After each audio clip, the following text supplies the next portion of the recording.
It's a bloodbath out there. I see AI as more of like an Iron Man suit to scale the firm's growth further.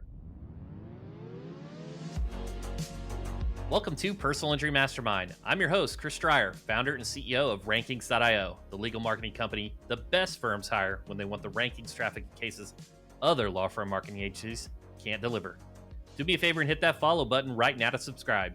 You'll be the first to get every new episode delivered straight to you the moment it drops, giving you the edge.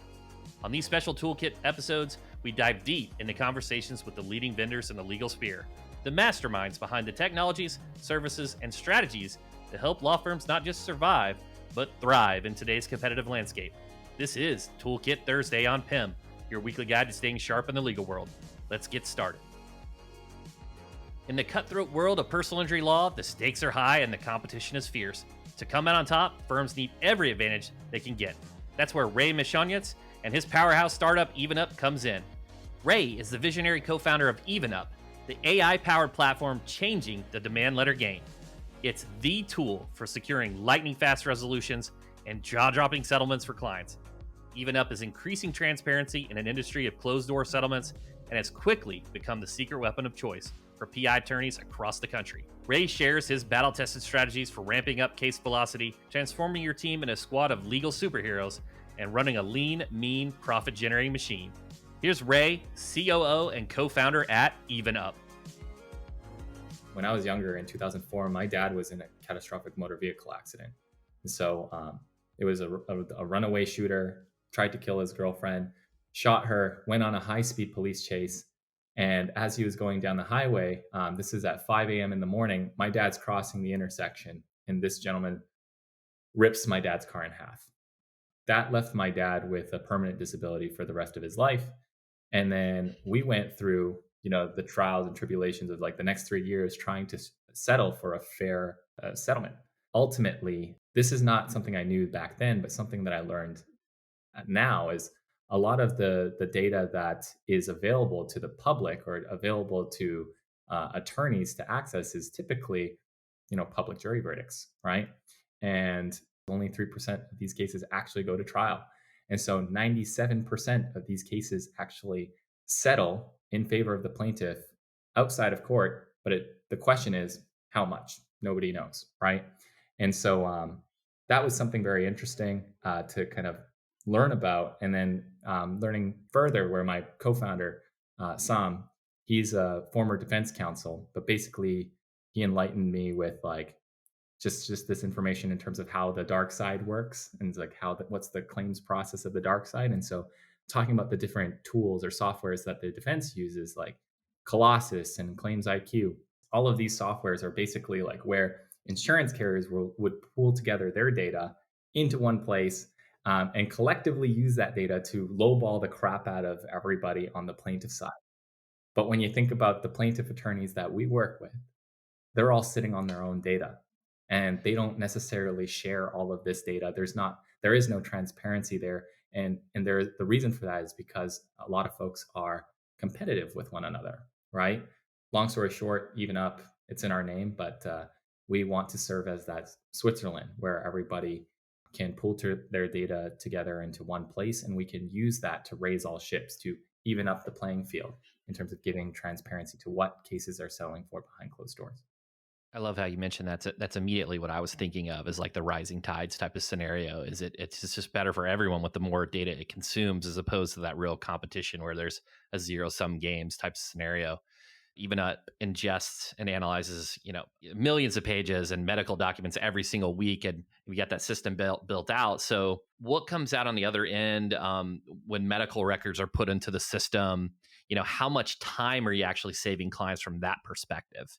First and foremost, in terms of reviewing these like records and really using those records to understand your case, reading through all of these pages individually, it takes a lot of time. So like some cases might have like 10,000 pages of records. Some may have just 1,000, but even just 1,000 is still a lot for somebody to read through. And it's also something that, us as humans, as we're reading through this, we can experience fatigue. We can miss some very key facts as we go through all of this. And so what we've done here at EvenUp is essentially we've trained an AI to basically understand how to interpret these documents. So read and interpret these documents and extract all of those critical pieces of information from the medical records themselves, the medical bills, like the accident reports, any documents that you feed our way. We've trained the algorithm to basically understand what it needs to pull out and then use to transform into, a demand package or a medical chronology. And so it's been a pretty crazy journey building that. So we were the ones that pioneered the development of this technology, and still, I would say, the best in the game at it because of that head start. What's very novel or unique about the AI that we built is it's not just a simple OCR or like a keyword search. It's not like a control F. It's actually interpreting language. And so even if you were to produce like a summary or anything like that for the attorney to kind of read through and basically understand their case, the next thing that they're trying to achieve, like what is their objective here when reading through this, is they're trying to surface insights like, any bad facts that could cause negotiations to go sideways. So like pre-existing injuries, like gaps in treatment, if there's like a history of substance abuse, we surface all of that. So using our AI. So our AI is able to identify all of these like bad facts or problematic facts, surface it for the attorney so that they can better understand what could go sideways in their case and better prepare for it in advance before they go into any conversations with adjusters or defense counsel. Beyond that, it's like, flagging areas of opportunity. Like, so if you are tired reading through all these records, flagging things like symptoms of potential traumatic brain injury that you might have glossed over, right? We flag that for you so that, if you missed it, you can now go send the client to go see a specialist. And aside from that, just flagging anything that's missing that could be money on the table. So like missing bills, missing records, missing providers. So all of this generally saves like attorney like anywhere from like 5 to 10 hours per case, where they would have had to summarize and interpret all of this themselves. When I think of leverage, I think, there's labor-based leverage, there's software-based leverage, there's, media distribution and how that impacts profit. So the first thing is you're maximizing the settlement values, so profit. The second thing is reducing labor, human-based expenses. You're getting more output, so you're getting more profit there. And then just the speed of research on its own is profit as well. The personal injury attorneys listening, it's like some of you are old school. You've done this manual, right, in-house, and you're very experienced and you have your own process. What's the challenge of adoption? How intuitive it is for someone that maybe isn't super tech savvy? Like, for example, I'm in the digital space, right? And ChatGPT comes out and you've got Surfer, you got Neuron Writer, you've got Jasper, you've got all these tools, but some of them are quite complicated versus others. Tell me about just the ease of getting a personal injury attorney into the system and utilizing your technology. Yeah. No, it is super simple. So we've built the interface to just be like a portal where people log into it, and then they just, if they need to request a demand or if they need to request a medical chronology, you just input like some key fields of like, what's your plaintiff's first name, last name, and you can drag and drop all the documents. And that's already one way that we can already get going. But aside from that, we do have our integrations with, the big CRMs out there. And so for any firms that want that like minimization of clicks that it takes to actually get documents our way and get, of course, a document back that they can use, that's where these integrations aim to facilitate that. So we have, integrations with Clio, Litify, Smart Advocate, you name it. We've essentially got this button that you can click and it says generate AI demand. It allows you to select all the files that you would want to send our way or deselect any files that you wouldn't want to send our way. We get that on our end. It imports into our system and then we already get going. So very, very simple, easy to use. Like we have to build it to make it we have to make it simple for our users to use. And one of the fun things that we've done is like my co-founder that I mentioned, the former defense counsel, he's probably the most least tech savvy person in the world. And over time, we've always tested our products on him. So if he could figure it out, then like anybody could figure That's awesome. So it's always been a fun development process there. EvenUp helps level the playing field with data. But what does this look like in practice? High volume and boutique firms can reduce the back and forth with adjusters. Teams of all sizes are less likely to burn out, and cases are resolved quicker for more money. Ray shares case studies where EvenUp has had a real impact. These higher volume firms, the things that they've said is like we've helped them resolve claims faster and for higher amounts, really kind of reducing the back and forth that goes on between the adjuster and their team. Mainly because the approach that we take is we basically we send everything up front to the adjuster, so a full complete set of information within the demand where it outlines like here are all the facts, the verdicts, the computations we're using to justify the amounts that we're asking for. All of the evidence is here, right? Photos, everything. It's up to you to just settle this for a fair claim at this point, because otherwise, this is also the information that we're going to use to see you in trial, right? And so there is this element of like also making sure that we're providing all of the right information to help maximize the value of the claim. And so by having this comprehensive approach, we are actually helping the adjuster put in the right pieces of data into their valuation tools to set the reserves as high as possible in the event it goes to trial. And so if those reserves are actually set at a very high level, that's where it's also triggering, any review from the defense counsel to actually like look into this and be like, hey, wait, guys, like we should probably stop messing around here, right? In terms of these like low ball offers and stuff. And this actually comes from a lot of the understanding of like our team members who are former defense counsel, ex claim adjusters. Again, unveiling that process of the other side, where it's like they have lots of stories where you know they if they knew what was going on within the negotiations with the adjuster and like how they were actually lowballing some of these firms or some of these clients, they would have settled it far sooner rather than see this go to trial and then now see their name on it that this is something that they have to try. Because a lot of the times, like, and I had one colleague who told me a story, like looked at one of his cases and he was just like, this is an immediate L that I'm going to take. I'm going to take a loss here. What the heck is going on? And he, in instances like that, he would pick up the phone and just try to smooth things over with the attorney that he's going up against. And he was just like, hey, can we settle this? This was a big oversight on our end. How can we do right by you guys here?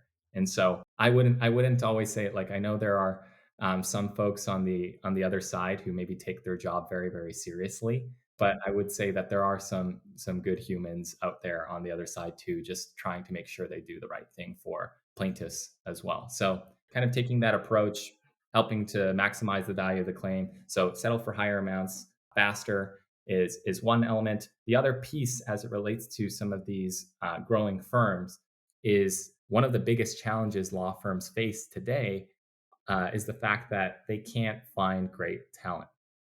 Right? There's not there every It's a bloodbath out there. Everybody is trying to poach each other's case manager or poach each other's paralegal or attorney, and people are going left and right to different firms. And at the end of the day, every firm is kind of like spread really, really thin. They have a few really, really good people trying to do many, many different things. And what's crazy is when people think about AI, they think about, oh, like I'm going to slash a bunch of headcount and this is going to make my firm much much leaner in that nature, and we're going to basically cut a bunch of costs in that sense. I do understand how you can see it that way, but I see that the situation that most firms are in is that they don't actually have enough people to carry out the good work that needs to be done. And so I see more like AI, like and our services as more of like an Iron Man suit to scale your best people one to many to help them do more work at your firm, or essentially allow them to do work that will help drive the firm's growth further, right? Without necessarily adding a ton of headcount or struggling to find those unicorns who are really good EQ and really good writers and all that stuff. If we can take the writing off of their plate and allow them to focus on finding talent that is really good at building great relationships and organizing information, that's where we can ultimately do what matters most. And I believe that it's number one, getting the requisite information that will help work up the value of the case. And number two, delivering a 10 out of 10 experience to your clients, right? It's like actually speaking to them and not putting them, your phone on do not disturb and not answering calls. So actually connecting with them, helping to coach them and be vulnerable about their pain so that you can take that information and tell their story through the demand, through conversations with the other side, the jury, even. One of the KPIs that I think many firms should monitor is revenue per employee, and what this allows for is to maximize revenue per employee. So you're just enhancing their capabilities, kind of like a tool or a suit, so to speak. I've heard you say on other interviews, and I think that's true. And I also think too, and I sound like a salesperson for you, and I have no financial incentive here. I'm just trying to educate the audience. Is I feel like with the data, it helps to eliminate errors, which eliminates waste and redundancies, right? When having to redo work and things like that. So let's talk about a couple things here to round it out, though. So walk me through first, like what the onboarding process looks like, just kind of 80/20 of that, and kind of your pricing model, maybe for how a pricing model is impacted by maybe a solo practitioner versus maybe a firm that's getting 100 cases a month. In terms of just the onboarding process, is quite simple. So we do have dedicated team members that are assigned to every firm and assigned to making that firm successful. So we do take customer success very, very seriously. With that said, how it works is there's some like onboarding checklists that we have a client do before a complete. It's just like a survey that they complete prior to an actual onboarding call. When we hop on to that onboarding call, we discuss some of the inputs in that checklist. So a lot of the inputs relate to the preferences that they have in terms of like how they want the final work product to actually look like. So there's different ways of that we can format things. There's different ways that we can prepare exhibits or organize the exhibits. So all sorts of stuff there where we kind of like fine tune, align on the expectations here of what that work product looks like. And then we're off to the races in terms of doing first set of work for you.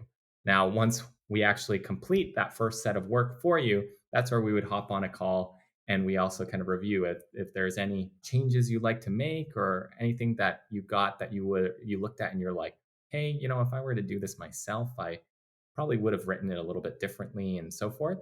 This is the cool part of our AI as well, is like we do have a feedback loop. So there's two ways to communicate feedback to us. You could either just be like, hey, Ray, and send an email like, these are the things that I want you to change in the future. These are things that I changed within my demand. And yeah, please implement these in future demands. We could do that.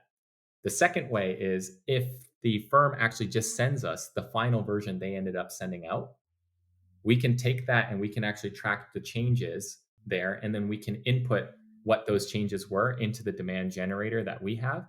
And now every demand after comes through your way is, more and more like the ones that you would have done yourself if you fed us that information and if you had that all the time in the world to actually do demands yourself. So that's the cool feedback loop here. It does get better and better over time because we do want this to be exactly the way you would have done it yourself if you had all the time in the world. And like you said, the rising tides, the more data it gets, the better it's going to perform. What's your pricing model look like for our audience? There's definitely some flexibility beyond what I'm about to state here, but generally our pricing is anywhere from $175 per case to $600 per case. And essentially, this like all of this subscription model. So it is a subscription model that you would be on here, and that subscription model is based on like the number of demands that you do with us on a monthly basis. So if you do more with us, like we give you better economics. That said, there are other areas where we can customize templates. So, for example, I did say like 175 was kind of like the lower end there of pricing. But let's say if we wanted to customize a template where we can like remove certain pieces or like, aspects of the demand in terms of content that maybe you're not really interested in or you don't need, we can actually customize that to a degree and kind of bring the price down as well. That actually, I only specify that because it relates to some of these like really low value claims that you might be working with. You might not need like a crazy like overkill demand, but by that I mean like a comprehensive demand that's like going through the storytelling, all the damages, all of that. You might need something more quick and dirty to help tender like a 10K policy limit, right? And that's where we can customize things to give you what you need there. So, one of the things you hear ChatGPT and like the sourcing's incorrect, and you hear, intellectual property and things like that. Like just how do you protect yourself, from the compliance and the data perspective? The folks who have like cited fake cases or anything like that, they kind of made this big mistake where they relied on ChatGPT or trusted ChatGPT to do something that it was never really set up for success for. You know what I mean? So like what I mean by that is if you think of ChatGPT like your regular household dog, like a household dog, household pet, it's able to do very basic things like sit, stay, come, down, all of that stuff, right? But if you want it to do specialized tasks, like what a police dog would do or a rescue dog, it needs specialized training. What I'm kind of pointing at is ChatGPT learns off of all of this information that exists on the web. You and I and any attorney to search verdicts would still need a subscription to Verdict Search, Westlaw, Bloomberg.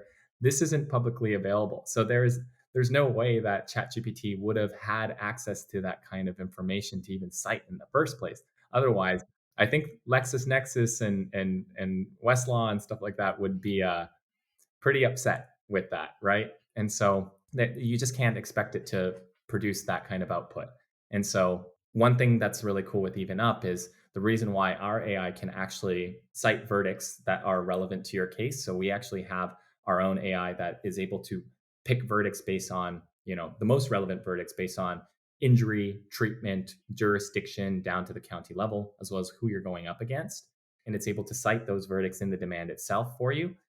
How it does that is we have our models that is actually living in these data sets of verdicts. So all of this, the data that you would expect from LexisNexis, Westlaw, Verdict Search, etc. We've compiled all of that, and then we have our AI scouring through with its own algorithm in terms of how to match up the best verdicts to your case at hand. And so it actually has that contextual understanding that, say ChatGPT doesn't have. So there's that in terms of how we're protecting things as it relates to like compliance. So we actually go beyond HIPAA compliance. We go into SOC 2 compliance as well. So SOC 2 not necessarily being something that is required in the space, but it is required by many of our largest customers. So our largest customers will not move forward without SOC 2 compliance. And so we've gone through the painstaking work of getting that. And for context, I'm a former cybersecurity consultant from PricewaterhouseCoopers. What it takes to actually become SOC 2 compliance or compliant is essentially a full audit into your systems, the security of those systems, and where that data is living, and making sure that all of that information is secure and not something that someone can just easily hack and get into. All of this has to be audited by a third party auditor, where you get a final report of all of any deficiencies or anything and how you've actually gone and fixed it. And then you get that stamp of approval from the audit firm. And then you can be on your way and promote that your SOC level, like SOC 2 level 1, SOC 2 level 2 compliance. So we've achieved the fullest or the highest levels of compliance to make sure that we're offering the absolute highest level of assurance to our clients. I think that's incredible. Ray, this has been great. Where can our audience connect with you and learn more about EvenUp? Feel free to reach out to us if you want to schedule a demo or anything like that. Our website allows for that. But if you do want to reach out to me, I'm totally accessible as well. So my email is raymond@evenuplaw.com. So Raymond, Raymond. And if anybody wants to reach out to me by phone too, you can text me at 415-490-6842. That is my personal cell. And as busy as the days have been, I really do care about connecting with our customers and making sure that we're solving different problems for them. This is value that we want to offer beyond our services, right? It's just being a partner that you can connect with, talk about your problems with, and see what recommendations we might have to help you solve those problems, right? Because we're all in this together, right? This journey of growth. Thanks to Ray for all his insights today. Let's hit the recap. Increase velocity. Leverage technology to increase case throughput and boost your bottom line. While automating time-consuming tasks like demand letter drafting, Firms can streamline their workflows, take on more cases, and ultimately drive more revenue. Firms that embrace cutting-edge tools can resolve cases faster and more efficiently, giving them a crucial edge. We send everything up front to the adjuster, so a full, complete set of information within the demand where it outlines like, here are all the facts, the verdicts, the computations we're using to justify the amount that we're asking for. All of the evidence is here, right? Photos, everything. By having this comprehensive approach, we are actually helping the adjuster put in the right pieces of data into their valuation tools to set the reserves as high as possible in the event it goes to trial. Create superheroes. Firms need to give their teams every advantage. Using the right tool is like giving each member of the team an Iron Man suit that pumps up the revenue per employee. Attorneys can focus on the highest value work like building client relationships and honing case strategy while still managing caseloads. Partnering with a service like EvenUp allows teams to punch above their weight class and take on more cases without getting overwhelmed. When people think about AI, they think about this is going to make my firm much leaner in that nature, and we're going to basically cut a bunch of costs in that sense. The situation that most firms are in is that they don't actually have enough people to carry out the good work that needs to be done. I see our services as more of like an Iron Man suit to scale your best people one to many. Supercharge settlement value. Embrace a data-driven approach to case valuation and negotiation. By leveraging vast data sets of past settlements and verdicts, firms can make more informed decisions and set realistic expectations. Tools like EvenUp can help level the playing field against insurers and defense teams that have long used data to their advantage. Only 3% of these cases actually go to trial. And so 97% of these cases actually settle in favor of the plaintiff outside of court. But the question is, how much? Nobody knows. But when you think about the plaintiff attorneys that we work with, they're all sitting on their own data, and they don't necessarily share all of this data. There is no transparency there. And the reason for that is because a lot of folks are competitive with one another, right? Long story short, EvenUp, it's in our name, but we want to serve as that Switzerland where everybody can pool their data together into one place, and we can use that to raise all ships, to even up the playing field in terms of giving transparency to what cases are selling for behind closed doors. All right, everybody, that's it for today's episode. I hope we added a few more tools to your kit. For more information about Ray and EvenUp, head on over to the show notes. Before you go, do me a solid and smash that follow button to subscribe if you haven't already. I'd sincerely appreciate it, and I know you don't want to miss out on another episode. Thanks for listening to Personal Injury Mastermind with me, Chris Stryer, founder and CEO of Rankings.io. Catch you next time. I'm out.